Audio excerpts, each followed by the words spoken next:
This is the Supernova Building Guide, and today we're going to call in some heavy fire support.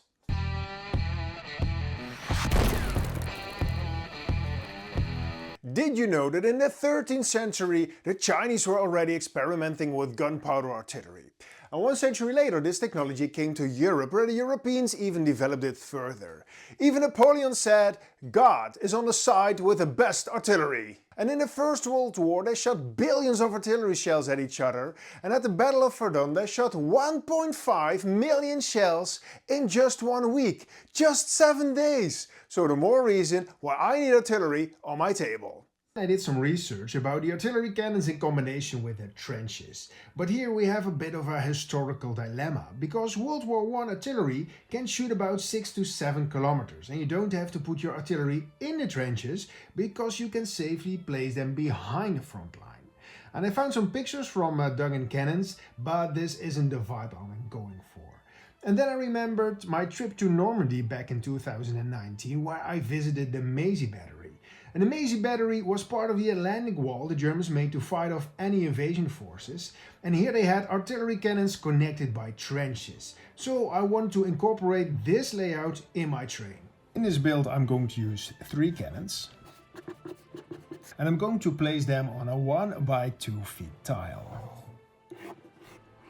And I'm going to use the same entry point so I can connect this tile to my other trench tiles. And I'm also going to add a concrete foundation, as you can see at the Macy Battery Normandy. But right now I'm thinking about modularity, because all my other tiles are 1 by 1 foot. But when I'm adding a 2 by 1 feet tile, I'm limiting the playability options. So I think I'm going to cut this in half. I'm not going to glue the cannons on the tile, so that won't be a problem. So this is the way I'm going to build it. These are the 2 MDF tiles I'm going to use for this project. And I also have some styrofoam left from my last build, so that's what I'm going to use for the walls. So next up I'm going to design the parts I need on the styrofoam, and then I'm going to cut it out with my hot wire foam cutter.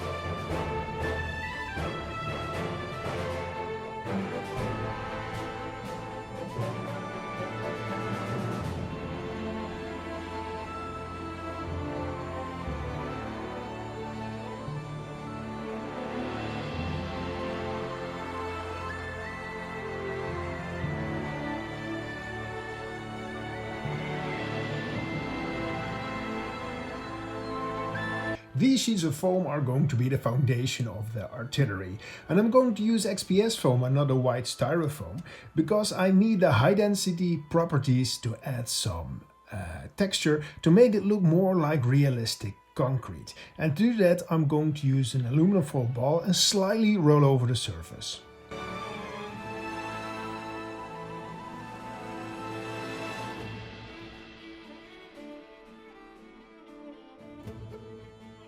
And another easy trick to age concrete or stone is to roughen up the edges. And if you're not sure which edges you should take, you should think about how your concrete or stone is used in your world. Because here in the trenches my soldiers will go up and down, carrying ammunition, trying to aim the cannons, so I'm firing the cannons. So these edges will be damaged, and the corners will take the most damage because that's the weakest point of our concrete.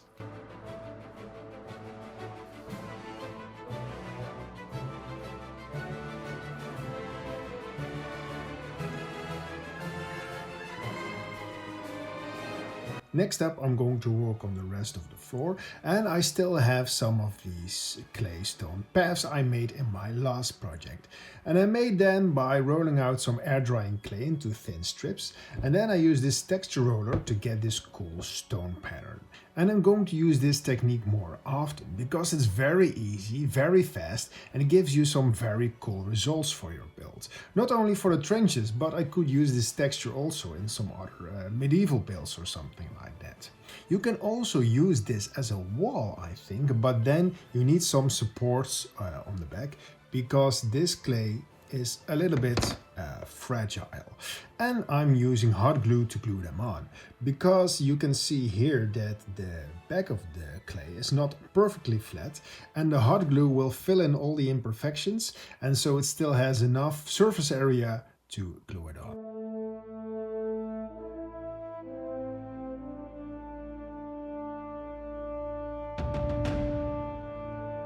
For the rest of the floor I want to use some wooden planks. I'm going to make out of this 2mm foam. And in other videos I already showed you this metal brush technique to get the wood texture. But if you don't have any of these brushes around, you could also use something sharp like a toothpick or a pencil.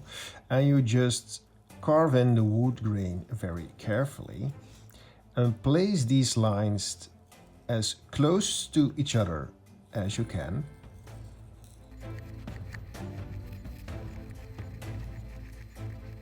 On the left we have the pencil technique, and here on the right we have the brush technique. You can see the subtle difference, but the one with the brush is way faster. So when you need a lot, like me, for trenches or buildings or something like that, the brush technique is the way to go.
The walls and the floors are done, and next up we can work on the top layer, but we need to talk about something.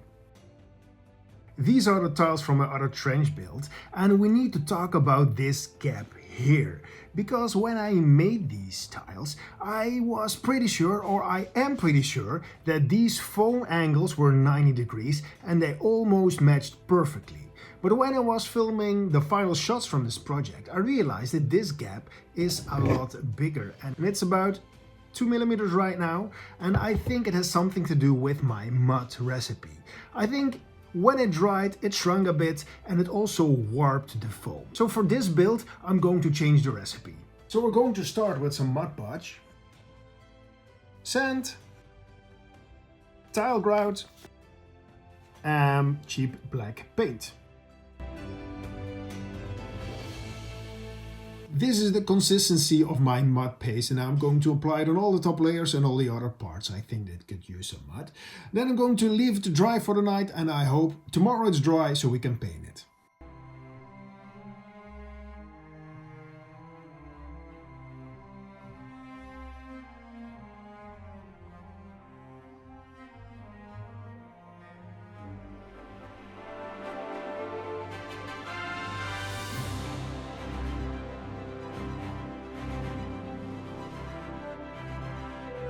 The next day. The mud paste is dry and I'm very happy with the results. The gap here is about 0.5mm, so that's very nice. And on the other side the gap is even smaller. So the mud paste with the Mod Podge is the way to go. Next up I'm going to take these outside and I'm going to paint them with some foam safe spray paint. The black base coat is dry and now I'm going to start painting the cobblestones and also the concrete. And I'm going to start with these gray colors, because in a scenario that I paint something that shouldn't be gray, it's way easier to fix them with the browns from the wood and also the ground than the other way around.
The painting so far is done and the dry brushing really works great with the texture we added before to our concrete, but this concrete looks too new. So I'm going to add a black wash on all the concrete to age it more and to blend it more into the surroundings.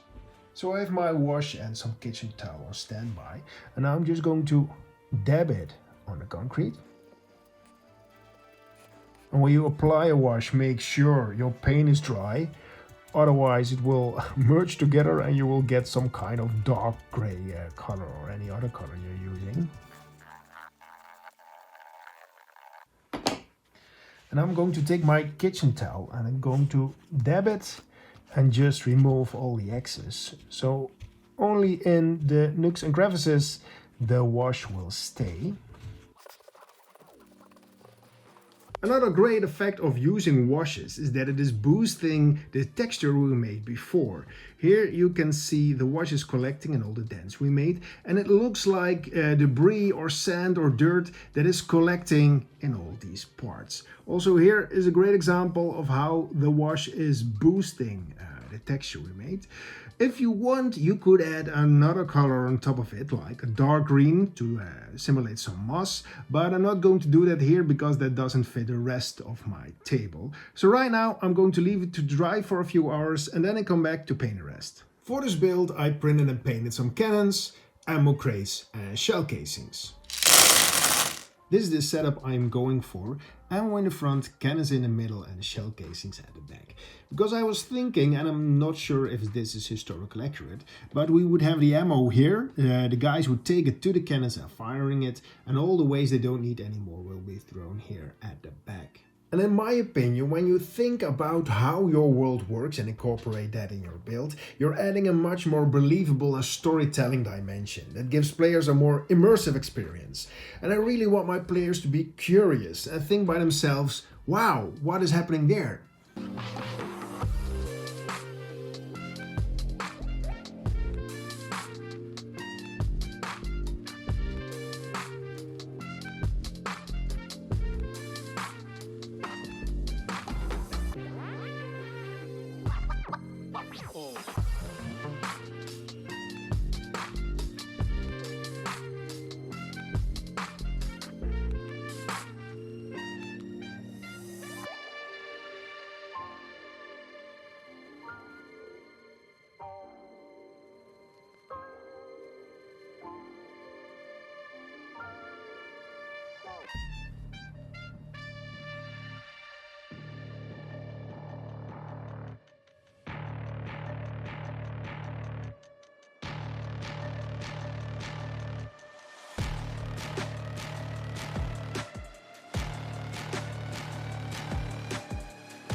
Fire!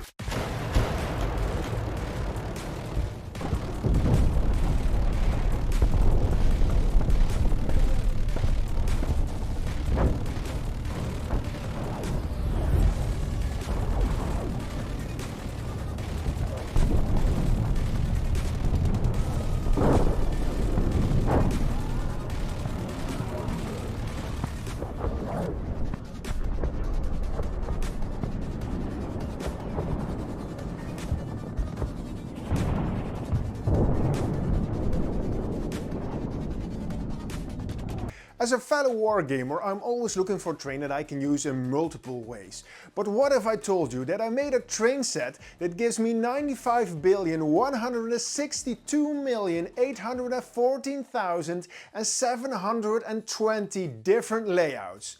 Trust me, I did the math. You should check out my trend system video. See you next time.